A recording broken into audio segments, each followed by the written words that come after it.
mind level, and then you remember. And then as soon as the memory comes back, joy is always sitting, waiting. When you're in your juice, when you're in your chi, and I'm headed towards 70, I feel like I've got more energy now than I've ever had because I'm having so much fun doing what I'm doing. I love that. Have you come across people where they do want to have a reading with you, but they can't give you their birth date, or there's only some specifics? How do you manage that? We have someone on our team who is skilled in what's called rectification. So if any of you are interested in readings, I don't personally do readings, but I've trained about 25 women on my site, and I look at your chart. I do matchmaking. I look at your chart, I look at her chart, and I connect the two. And if you don't have your birth time, that's a very easy fix on our team, because one woman is a genius at being able to look at the life experiences and then work backwards and put the chart in place. I love that. So that is wonderful news for anyone tuning into this who have always thought, I don't have my birth date, so therefore I can't get my astrology chart. And so you just answered that. That is fabulous. What kind of workshops that can people do with you? So the school has 2 times in the year, as I mentioned, September and January, and that is a wait list that you get on. And then when it comes time for the class, there's only 10 people in the room. It's on a Zoom call. There's 10 women or men who have charts in front of them. And the mentor and I looked at your chart before the class started, and I say, in that case I gave you, she has lots of fire. Do not get discouraged by her playing shy. So we are prepared before you get there to facilitate your reemergence or your remembering. So there's the school, and then there's classes all through the year. I give away a lot of free material. There's a program called Come Study You, where we have all kinds of archives, everything from an astrology library that I sell to a class on the progressed moon where a beginner can learn what the cycles are. And then it goes all the way to my very favorite love, which is called Tell Me a Story, tmas.co, where I teach people in a writing class. And this one I do teach, where you're telling your story in the name of the elements, and I turn on your observer. This is the most powerful tool of all of astrology, where you step back and watch yourself from the observer's point of view, which is your soul. And suddenly you fall in love, like, oh, no wonder I had that story. And your stories begin to feed the karma, and we get to understand, what did you come to learn? I love the love of self part of all of this. It all fits in to so much of what we teach. Why else are we here? Here's a question that I think that you're going to like to answer as well. And that is that when we are, Monica and I are very attached to the indigenous of all over the planet, and we've been to so many and sat at their feet and listened to their wisdom. There is something that they have told us now for some time, and that a shift is coming. And now we are in that shift, according to their tables, according to what we say. How do you feel about that?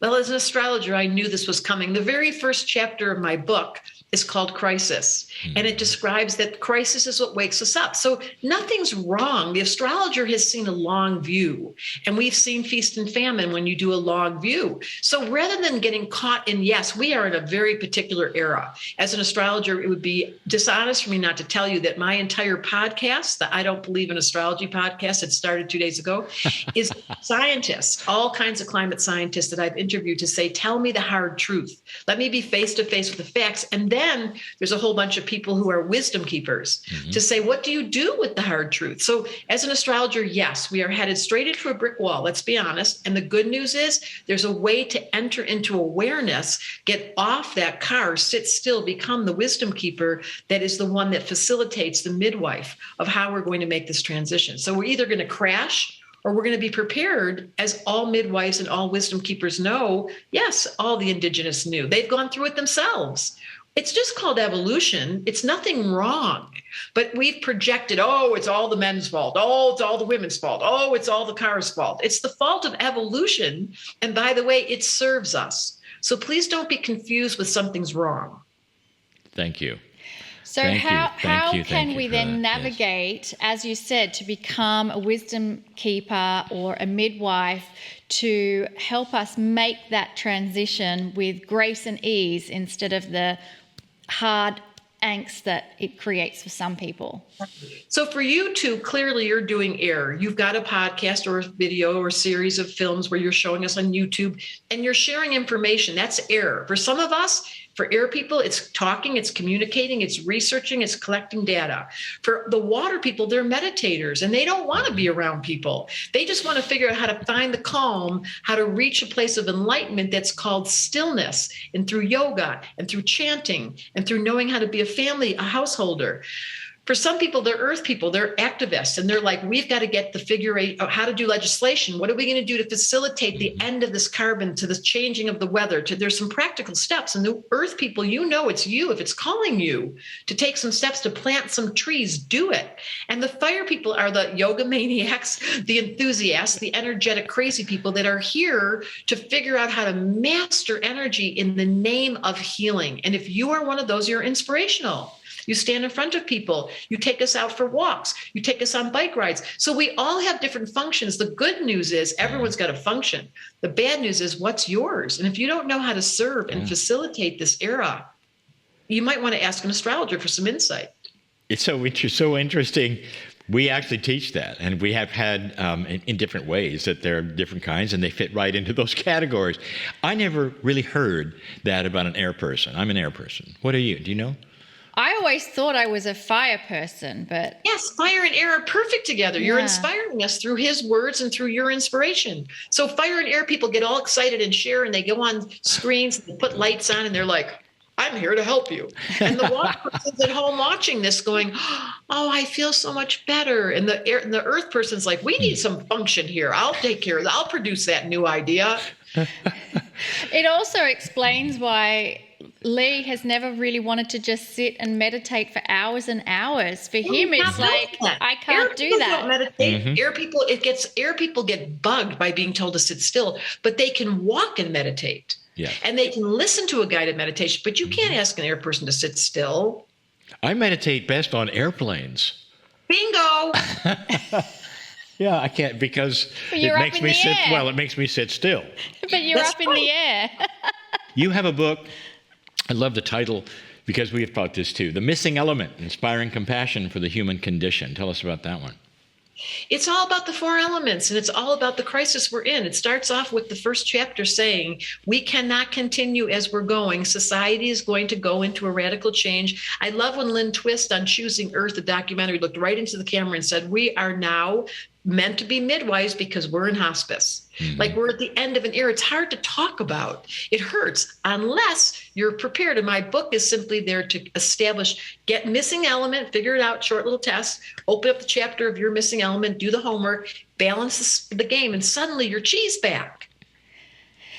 One of the things you talked about is the elders, and I love that you've mentioned the Indigenous and just how connected they have been with the cycles that we're in. That respect for elders, I think there's going to be this new wave of where we come to respect them more. How do you see that unfolding? I think you two are elders. What I can see here, it looks like you two are elders.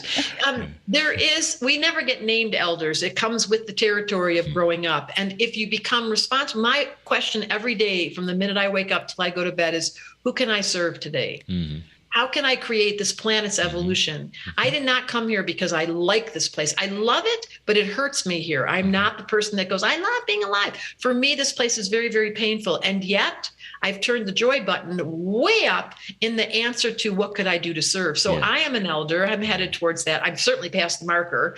I just got Social Security. What's it called? Medicare or something in America. It's such a weird thing. But the truth is, I was an elder at a very young age. And all that is a being who values the sacred, who knows this planet is a place to pray over your food and to go to bed with a prayer and to remember your dreams and to keep your heart open at all costs and to never stop asking, who can I serve? I don't care how old you are. If you've got that premise at the front of your consciousness, then your whole life is an example of a radiant, vibrational delight. And that's what we're missing. And that's what will help us through this transition. Oh, thank you so much for redefining elder for us. I love that definition.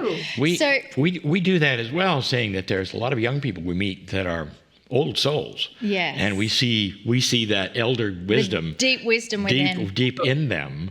And it's recognizable. Yeah. I have a question for you, because one of the things when we do live meetings, which we do less than what we did before COVID, but we still go and meet beautiful family when they come for the gatherings. And for some, there is a little frustration because they come together with this group, and then when they leave, they feel isolated because their awakening has kind of removed them from people around them. So do you have any messages or help that you can help for those who feel isolated? It's such a beautiful question. You just need one best friend. All you need is one person to help you regenerate or give you back your life force. It could be on the phone. And then you fill up your cup and you just keep giving. We don't need to be having others echo or say we love you because you're the spiritual person. We just need to be the givers. So I ask everyone when they ask that question, who are you giving to? What are you creating? Are you planting any flowers? Are you planting any trees? All of that is your job to be the one in your community that lights it up. And then have one person you can call to go, my light's getting dim. And they go, no, I love you, Debbie. Oh, that's right. Thank you. So just make sure you've got someone. It could be your dog. It could be the neighbor. It could be your best friend across the country that you know is going to energize and vitalize your enjoyment because you're in love. I have a question also that I'm interested in how people think. And, that's the psychologist in me. Whatever brought you to the aha moment when you said these things go together? I have to say, because, as an astrologer, people come to see me for years and years saying, what am I here to do? I never had to ask that question. From a very young age, I knew I'd be a therapist. Mm-hmm. I knew that I was on fire about seeing I was nosy, to tell the truth. And then the astrology was like candy to me, like, wait a minute, that makes total sense. So very quickly they got married, and it became obvious that my destiny was pushing me around from behind. So I can't point to one event, but I can tell you that I woke up very young in the dentist chair with nitrous oxide, where I came out of my body and I was given a directive that said, this is an illusion. Decide right now what you want to believe. And I came down and told my mom and told the dentist, and they were like, huh? I was like, everything's not what you think it is. And from that moment on, I've been able to maintain a lightness that has given me the gift of openness and receptivity. And that's how I found my destiny, was listening. Wow. We could do a whole section on that, right? Just, learn to listen. Oh my. That's so key. And so I want to ask, what are your tips for how we can get better at learning to listen? You guys are so good. You're asking such good questions. I have tattooed on my arm the word listen and silent have the same letters. In order to listen, you have to be silent. There needs to be, I spend a lot of time in nature. Mm-hmm. My doctor just told me I had the highest vitamin D count he'd ever seen because I'm outside every day in prayer. I would say the deepest way to listen is to keep the body clean. I eat really well. I drink a lot of water. I keep my system as a vehicle, as a vessel open. And that's hard to do because our planet is so painful. We eat and we drink and we indulge and we do sugar and we do coffee. We do everything we can to distract the discomfort. So the first lesson in listening is sitting still enough to be uncomfortable and not move away and keep praying, help me to hear. And if you do that practice, every day, since I was a 20-year-old, I've said, let this day be the day that I offer a blessing. What can I do to serve you? And I've practiced that. So if you can't, because the dramas of your life or your mental body's so distracted or your body's in physical pain, then you just do your prayer to say, please, I want to be of service. The angels are watching. They'll find you. I love that prayer that you said. And there's another part where some people who are new to this, where they do the prayer, they do the meditation, they feel so good.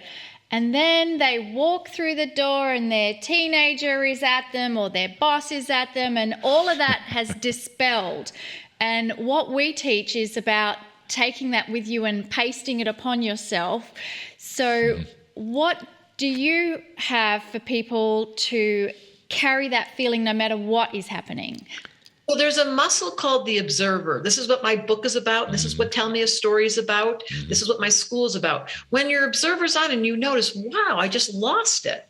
The guy cut me off on the road and I gave him oh, that wasn't very spiritual. And then my observer comes in and goes, Deb, and it has no judgments. It's not mad at me. It's just going, oh, you looked a little hot right there. And then you get to reclaim it without judging. Now, if you can make that muscle of your observer, which is all I teach in every class I do, strong, this is what Tell Me a Story is about, then all of a sudden, right when the crisis happens or the drama happens, right after, because you can't bypass the human condition. You're going to get angry. You're going to get pissed off. And so you should. You're going to cry. You're going to be hurt. It's welcome to planet Earth. And then here comes the observer, and I've gotten really good at it now, so good that sometimes I got to say, can you leave me alone? But when the observer becomes a muscle you can count on, then in the middle of that teenager screaming after you got all upset, and so you should have, you finish and you say, I'm so sorry. I totally lost it. And there's a smile. And the way you know your observer's on is it becomes kind of cute. I've had instances where I've caught myself doing, I'm mad, and I've caught myself being mad, and it's like, but I don't want to just give up this mad just yet. Like, I hold on to it until I'm ready to release it. It's very important not to bypass, because then you've abandoned your human in the name of some concept. You must walk through the human. Being heartbroken, being depressed, being anxious. These are real human components that I celebrate. That's what the therapy is about. And then once you are welcoming it without resistance, I mean, it happens to me every day. I don't care how spiritual you think you are. The shortest verse in the Bible is Jesus wept. I mean, he cried too. It's a human nature impulse. And we must get angry and sad and frustrated. And then the question is, how quick does my observer come on? And do I comfort myself and return to center? That's really the question we should be asking. How beautiful. And share with us how you comfort yourself. You know, it's embarrassing because I do require to cry, and I do use beautiful smells and flowers, and I do use the visual world, and I'm outside every day on an electric bike from 1 to 3 hours a day, where I take deep breaths and I say to myself, Deborah, you're having the best day. I've had to nail into that little psyche of mine that this was a free will choice. Nobody pushed you on the bus. You came here as a volunteer. Now you remember that. And then I get it. And then all of a sudden I'm like, oh, right. And I do my practice. I let my emotional body have a ride. I let my bicycle have a ride. I find my lover. I find my dog. I'm like, who wants to love me today? I love that. Who wants to love me today? What a beautiful way to start up with. So let's put it out there. Everyone listening right now, ask that. Who wants to love me today? And why wouldn't they? I mean, we've covered so many pearls of wisdom. Absolutely. But we're running out of time, and I would like to, what would you have to share to our viewers? Just don't think something's wrong. This was a perfectly designed organization, said the astrologer, with a divine mastery beyond your mind's understanding. The mind is not to be relied on. Your heart is. And if your heart's closed or it feels crispy or you're feeling dulled, there's a way to polish it and heal it. Everything is healable with your observer, with your prayers, and with videos like this. Absolutely. So I want to mention Deborah, your website. It's deborahsilvermanastrology.com. Now, it's there in the chat for those of you watching the live stream. And if you're watching this as a replay, there will also be a link there for deborahsilvermanastrology.com. But I'm sure you have lots of videos on YouTube as well. And for those who want to do those amazing applied astrology waitlist classes, there's appliedastrology.me, appliedastrology.me for going on and doing those things. So I am so delighted that we got to have this opportunity to play together. I love your humor. I love your joy. And it's true. Your joy factor is out the roof, and so it should be. I don't want to say goodbye. Yeah, let's not. I mean, let's just keep her here and play with her. Beautiful service to the world to provide such profound. You obviously did your homework, and you're good listeners, and thank you so much for all that you do. Well, we believe that joy is one of the best medicines, and we truly believe it changes lives and keeps us younger. Absolutely. And in addition to all the things that are also taught about it, being a balancer. So thank you so much. I'm so glad you were able to come. Yeah. Okay, so we're now going to take a 10-minute break, and then we'll see you back here for the Circle of 12.